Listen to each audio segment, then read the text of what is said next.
Hey guys, it's Ryan here, and I thought we'd do something a little different today. Usually on this channel we're reviewing different health products and fitness products, but I thought we might do a chiro vlog today. See what it's like at work, see what it's like during my day, and if it is something you like, we'll do more of it. So I've just got to the building that we're going to be working out of today at Bloomfield Medical Centre. And I'm one of the first here, and it's a bit unusual because usually this place is packed, but at the moment we're in the middle of an Omicron surge. A lot of the elective surgeries are postponed. We're also in the middle of a bit of a holiday break for a lot of people, so it's very quiet, which you'll see as we flick things around. There's no one here at the moment. I can see Grace's car here. She's one of our receptionists. So she's here nice and early, but otherwise we're on our own. So we're going to head into the building. You can excuse the muffled voices. Once we're in there, we're going to be masks on, PPE, N95, all that sort of stuff, because that's the rules that we're under at the moment, and also safety, because Omicron is really surging in Australia at the moment. I think we're sort of seeing somewhere around 30,000 cases a day in our state, and it's not going to be long till I think we're all exposed to it.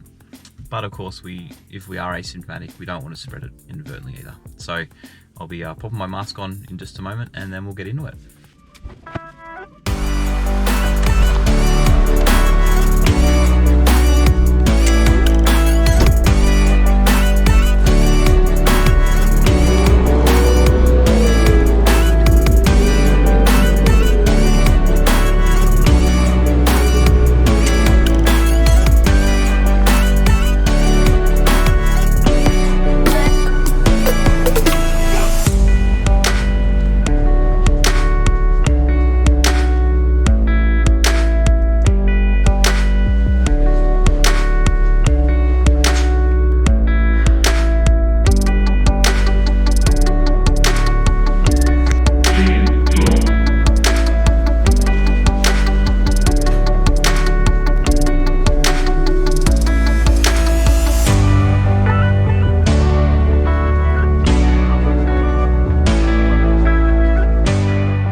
We're in the practice. Grace is hard at work. She got here before me this morning.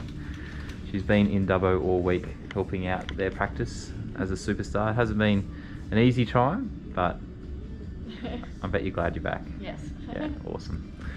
All right, so the first thing we tend to do when we get to the practice is we run through essentially the day that we've got. So we'll get down in our computers, myself and Grace, and we'll have a look and see what the day entails. Today being a Friday, it's a little bit lighter on. We've only got one chiropractor and one chiropractic assistant.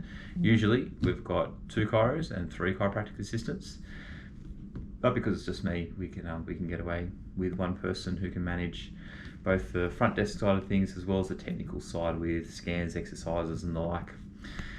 So today we won't be able to show you what the book looks like. We've got obviously patient confidentiality, and we won't go in with any appointments, but I can talk you through some of the interesting cases. But today we've got mostly adjustments. We've also got a new patient coming in, and then a follow-up appointment for someone that we've just finished their care. So we're going to have a look and see how they've progressed, where they're up to, review a new set of x-rays that we've taken with them, and see how much things have changed for them. So we're going to get into adjusting. It's all about to kick off pretty soon. So I'll catch you on the flip side. All right, we're just finishing for the day. And we had a really interesting case of a disc herniation present today. This is the new patient that we're going to see. And this is really unique. We don't tend to see this very often. However, I just want to explain essentially what they presented with, and then show you a couple of scans of a similar presentation to this one. So this was a young lady, mid-40s, and she'd experienced since November low back pain and pain running into the right groin and into the thigh from the low back.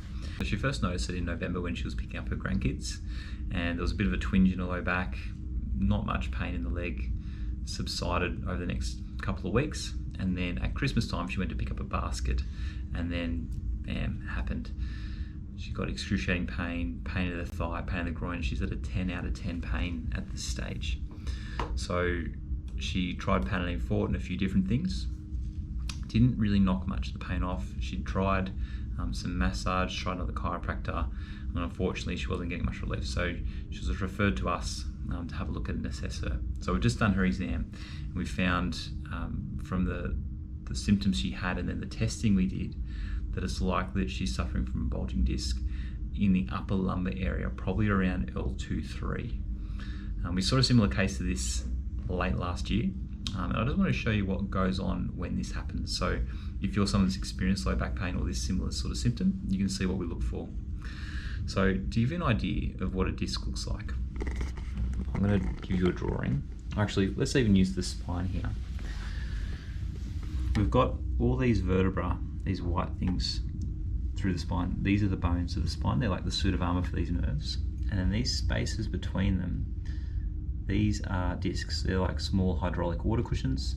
And we've got one between every vertebra through our entire spine, except for the top one at C1 and C2, which is a very special sort of joint. If we look top down on a disc, it's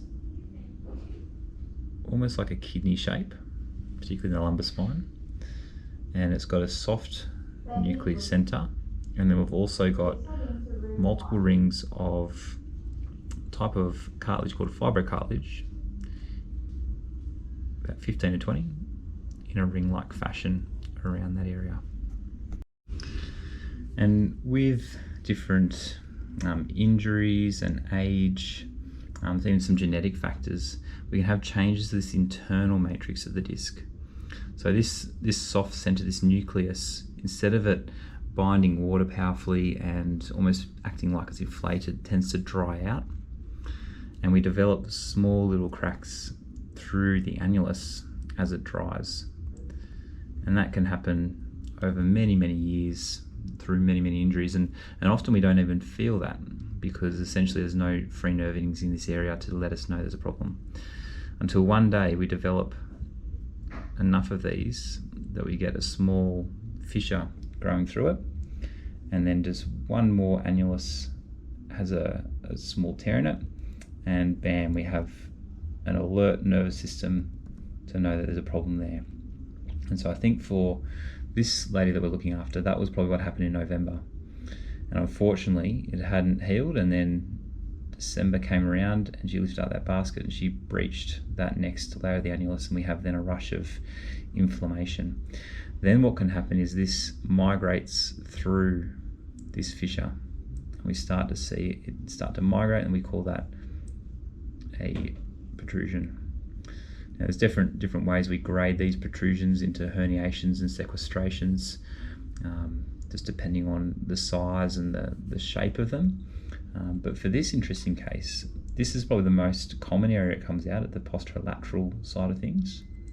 So this being the back of the spinal column, the space for the nerves to get through here and then exiting, and this is the front.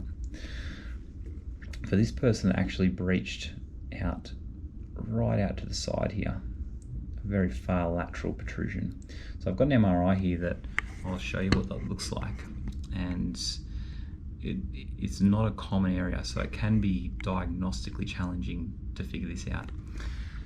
But what you can see here is an MRI of someone with a far lateral protrusion at L2-3, and this is, to orientate, this is the right side of the spine, this is the left side of the spine, the front's up here and the back's here, and you can see this section just here, if we point to it, that's the herniated disc material coming out to the side, whereas it should look like this, where it's running up just along like that. You can actually see the nerve, excuse me, see the nerve there. So the nerve is actually completely somewhere in there. I can't really identify it too well because the herniated disc material is pushing out so far to the side. So at L2-3, we have a nerve running down and then out to the side, the L2 nerve, that's getting affected for this person, which as a dermatome, it tends to go down into the thigh, creating that similar pain this person is experiencing in the groin and the thigh. So from a side view, you can actually see what this looks like as it exits out of the hole at the side of the spine.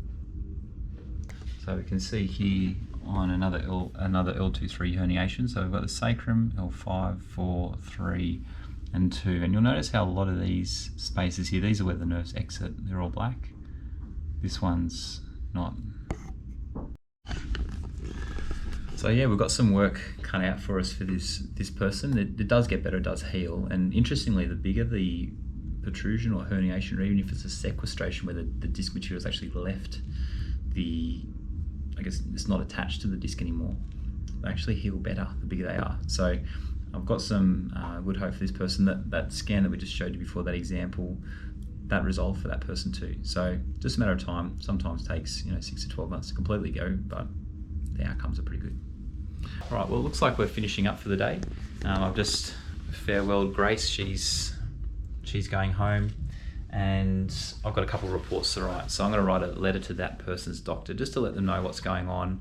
They might order a CT scan to get some more information as to how severe that disc herniation is, and also some analgesia for that person to help them feel a bit better. But as you can see, it's a beautiful day now. You might remember at the start of this video, it was quite cloudy and overcast. It's actually finding up really nicely. You can see the mountain again, which is a beautiful sight. And from me, I'm going to head home. I think we've got some yard work to do. I'd like to do some lawn renovations and clean up the garden. So till next time, catch you later. And if this was something that was beneficial, you liked it, please hit the like button and let me know if it's something you want to see more of. Take care.